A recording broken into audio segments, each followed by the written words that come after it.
Top 10 reasons nutfancy is a Glock fanboy. Reason number 1. Nutfancy's first gun he bought was a Generation 1 Glock 19 in 1989, and his first pistol review was of a Glock. Reason number 2.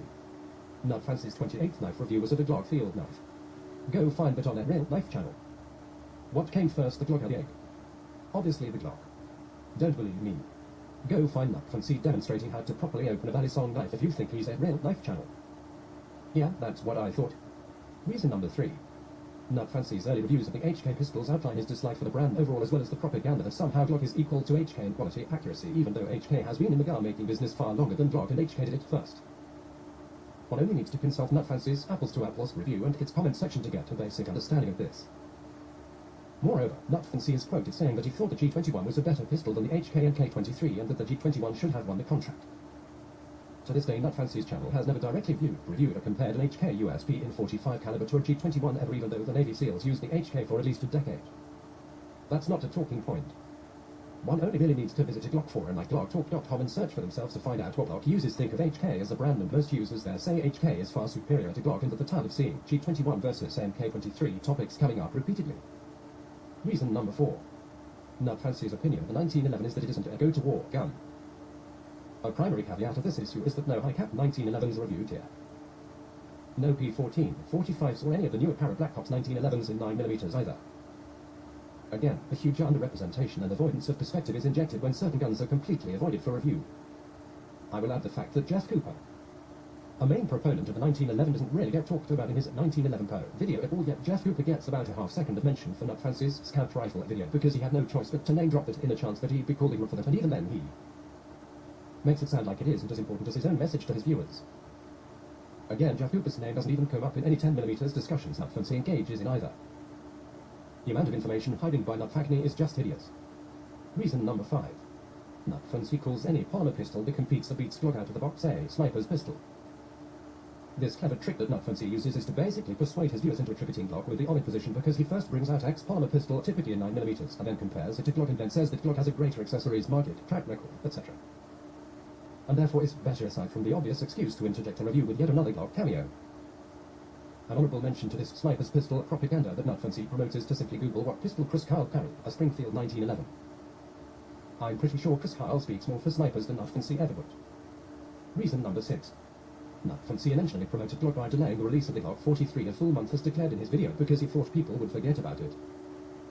The G43 is a special case because it didn't fall in line with Glock's firepower mantra of the 1990s, so basically Nutfancy called it perfect for women.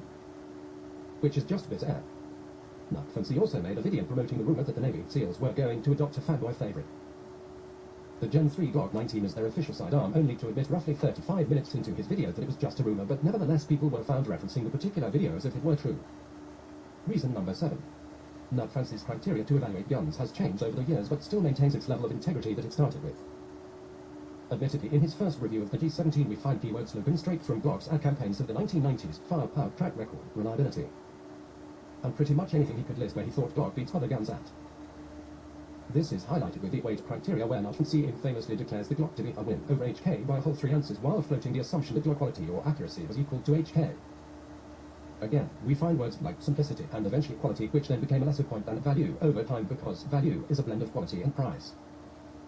As long as Nutfancy could work the price into the discussion, he could feasibly make Glock a winner, and if he couldn't, he could still point to Glock's track record or accessories market. With those early criteria in mind, we find that ergonomics gets listed, even though size, weight, trigger, firepower, etc.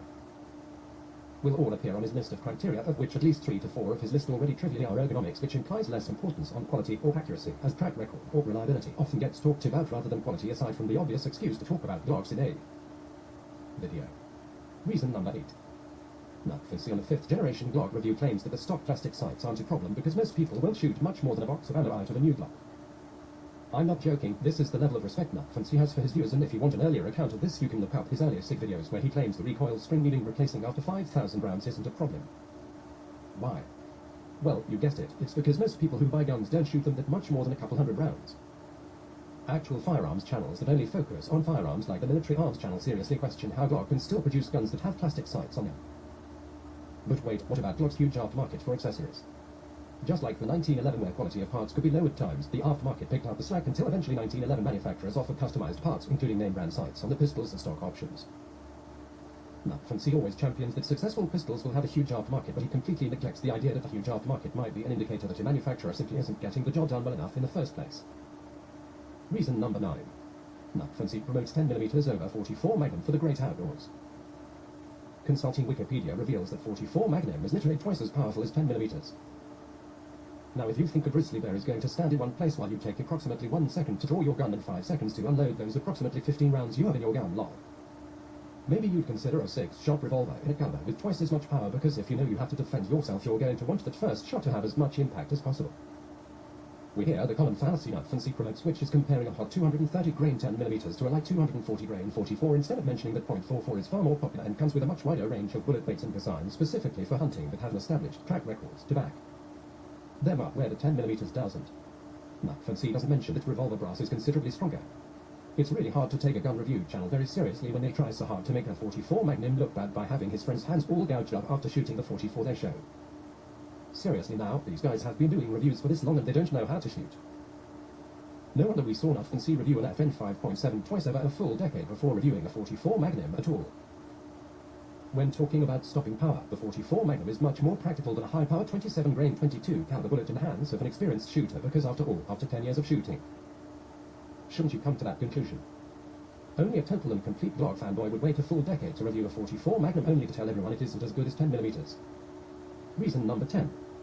Nutnfancy claims to prefer SIG over Glock in order to deflect criticism that Glock was never officially adopted by the Navy SEALs. We will note in Nutnfancy's SIG Dynasty video, it depicts the SIG Mk25 but never mentions its predecessor, the HK Mk24, nor any comparison of the sort. In framing the video as such, Nutnfancy avoids the obvious contention with why they moved away from a polymer design back to an aluminum-framed pistol. Again, in the SIG P227 video we find no mention of the Glock 21 because it erased the obvious talking point of the HK USP in 45, which would compare in price to the SIG.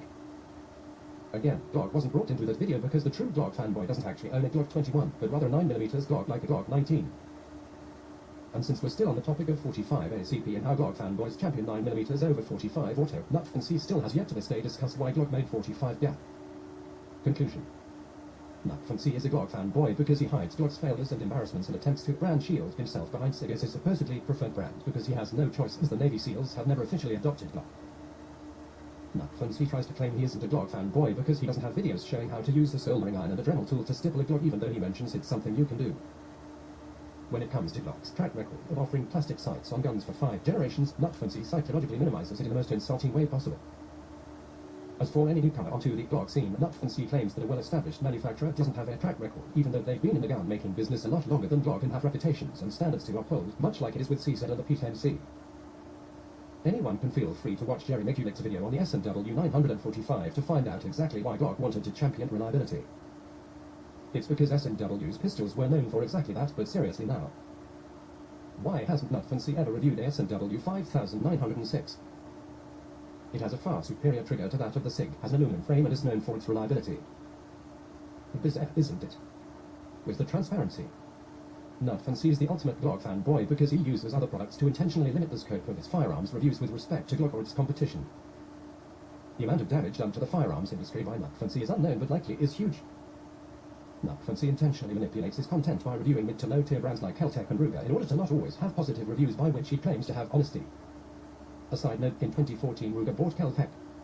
One thing's for sure, if you seriously follow Nutnfancy for firearms advice and consider yourself to be a TNPR, you must first be a Glock fanboy. This much we do know because closely following Nutnfancy's philosophies, mostly jargon.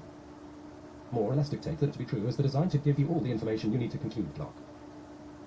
Nutnfancy may claim to not be bored by Glock, but the amount of intentional information hiding he does, the misrepresentation and just basic insults to his viewers on a regular basis would lead you to believe otherwise. Either way, it doesn't really matter because a true Glock fanboy like Nutnfancy would do it for free anyway.